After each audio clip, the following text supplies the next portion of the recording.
So what I thought I'd do, since I kind of have double duty today, is take part of what I'm going to cover in the seminar and put it up on the screen here if we can get the PowerPoint going, and ask a couple questions. Actually, one basic, simple question. Why is all accomplishments not success?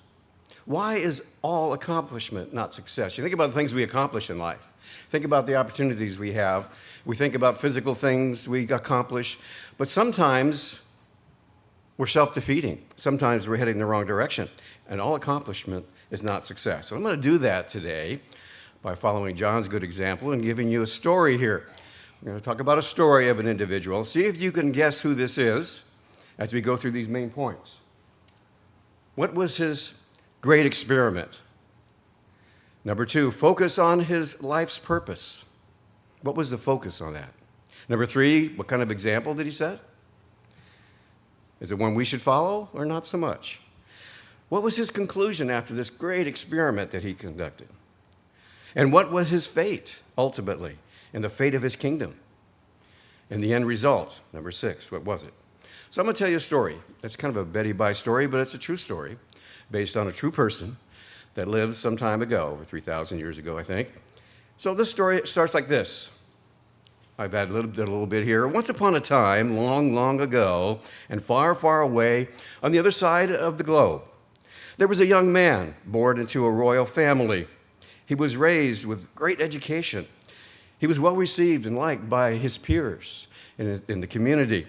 He had a great, awesome responsibility, but even a bigger opportunity. How did he use that opportunity? How did he mark out his life's purpose, where he was headed, and where did he end up because of it? This man was handsome, knowledgeable, wealthy, and famous. Even had, most importantly, a very close relationship with God. God actually appeared to him twice in a dream and spoke to him and gave him key information that was needed for his people once he became ruler after his dad died. He dedicated himself in a temple. There's the secret to who we're talking about. And in that dedication, God appeared to him and acknowledged that he would do what this king had suggested, that he had asked God to do. He had a close relationship with God for a while, but it didn't stay that way. That's part of the problem. He was a king, and he had unique gifts and opportunities to rule his people. And God gave him extra strength and extra gifts to help him along in this process. How did he eventually use those gifts? Correctly or not so much? The king he strove hard to accomplish, to use his own might and determination. He gained fame and fortune, worldwide attention and notoriety, and he became one of the wealthiest men at that time, more than any of his predecessors as his kingdom grew and developed. And he had such great, powerful influence over his people that if he had a project he wanted to develop and there wasn't enough money in the treasury, he could go and raise taxes, which he did several times.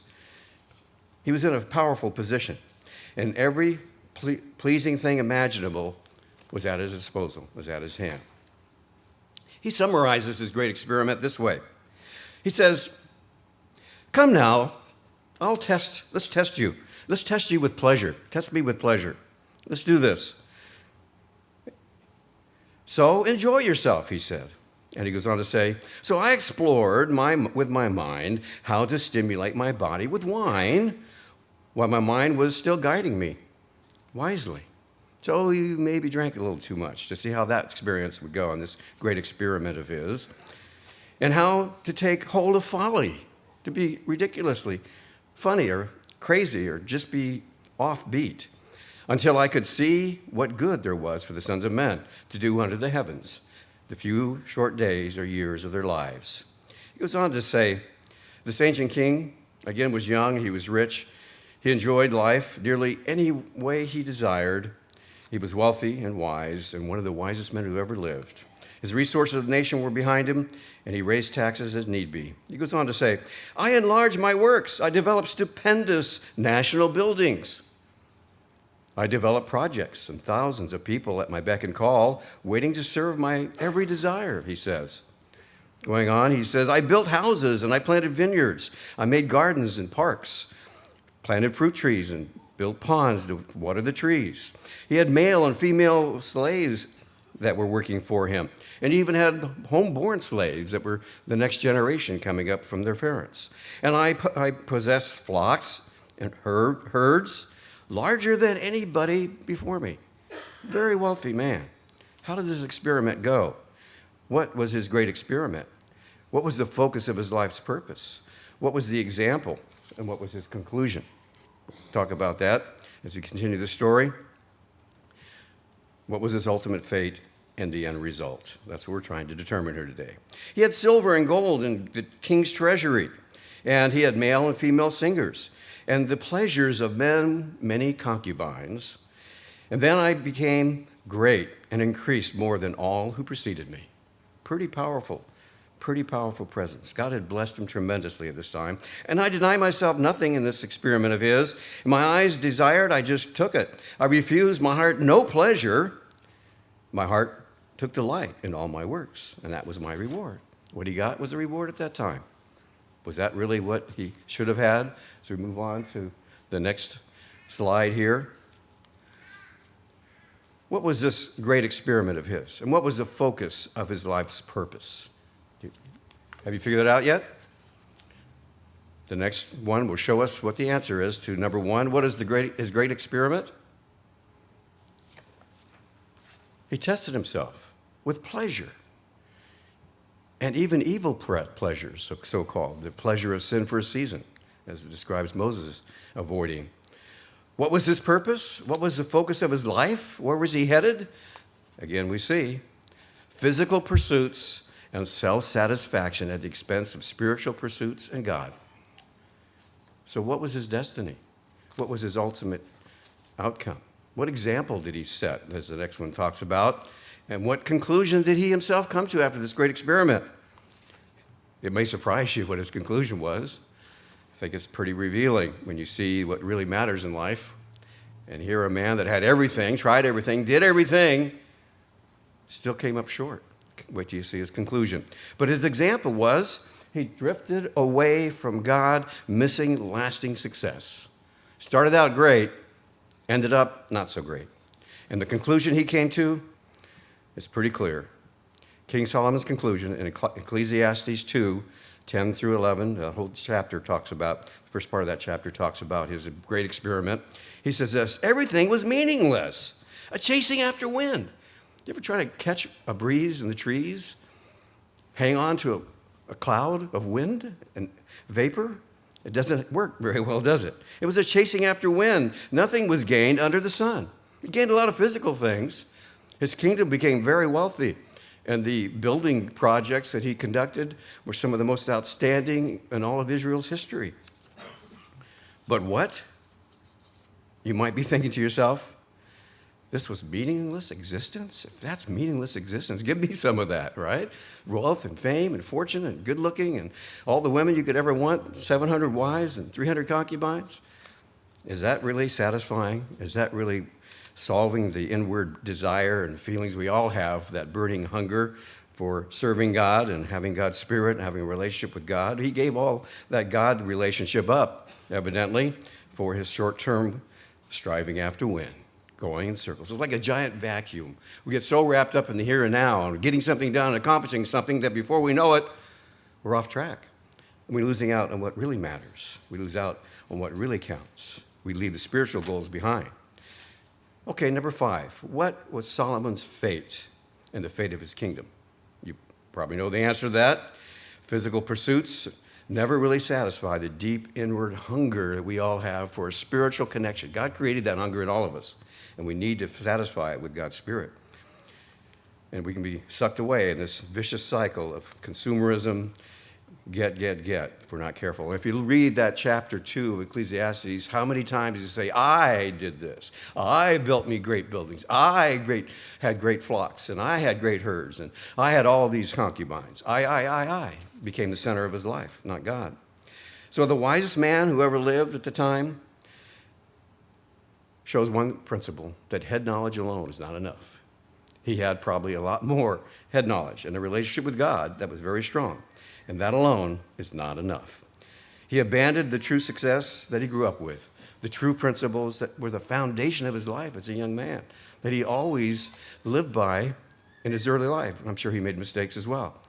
But going on, Solomon's fate and the fate of his kingdom, he lost the true values he grew up with. And then he drifted away from God, and he sought after physical pursuits with, again, 700 wives and 300 concubines. No record of him ever turning back in the Bible. Maybe he did. We hope he did. Does that mean he's lost forever? Who knows? That's God's decision. God's the judge. But the point here, very simply, is not all accomplishment is success. We need to analyze where we spend our time and our effort in this life. We need to realize that just physical pursuits alone can never really satisfy the deep hunger we have for a spiritual connection with God. And we know that eventually that eternal connection will be there if we stay on track through the end. Obedience to God had certainly been violated. He married women that specifically were forbidden by God in 1 Kings 11, verse 2. It became the undoing of his kingdom. These women even led them into worshiping their pagan gods and idolatry. That's how far he slid down the wrong path. Solomon, fate, and the fate of his kingdom is summarized in 1 Kings, on the next slide, 11, verses 6 through 11 from the Revised Standard Version. 1 Kings 11, verses 6 through 11.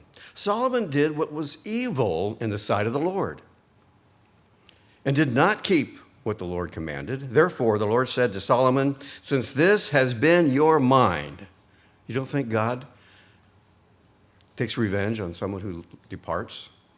I'm sure he wanted him to turn around. I'm sure he had lots of trials that came his way trying to get him to turn around. I will surely tear the kingdom from you.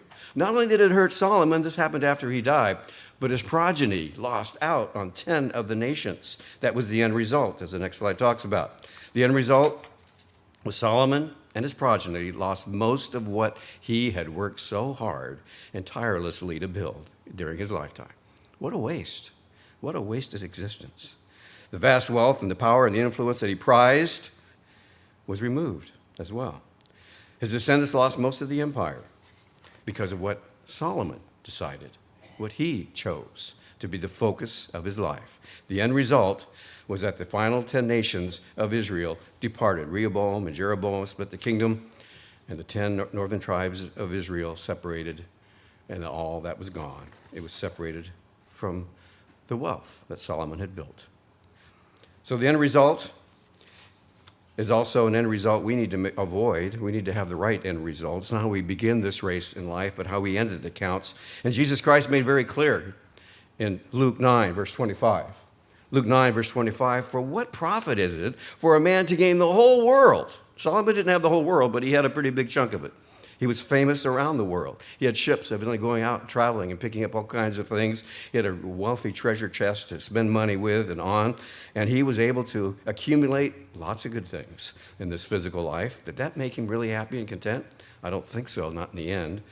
What profit is there if a man gains the whole world and is he himself destroyed or lost?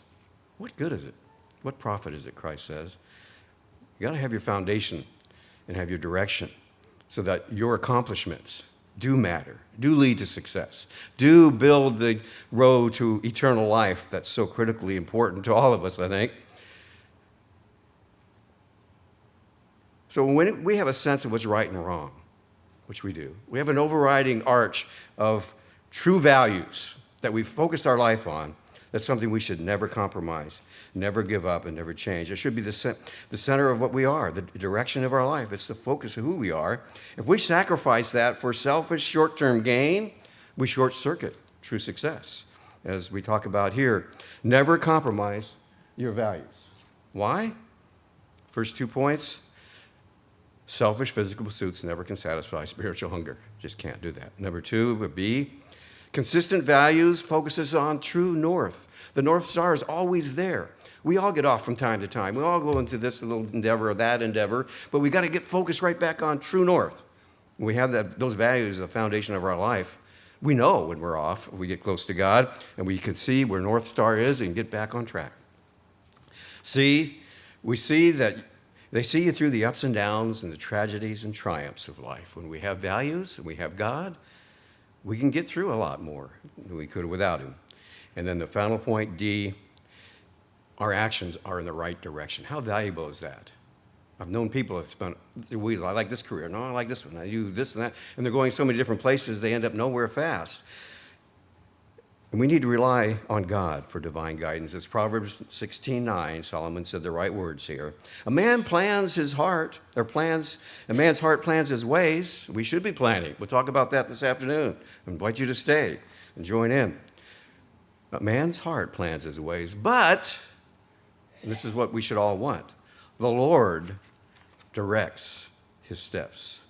Let's be sure we're being directed toward true success.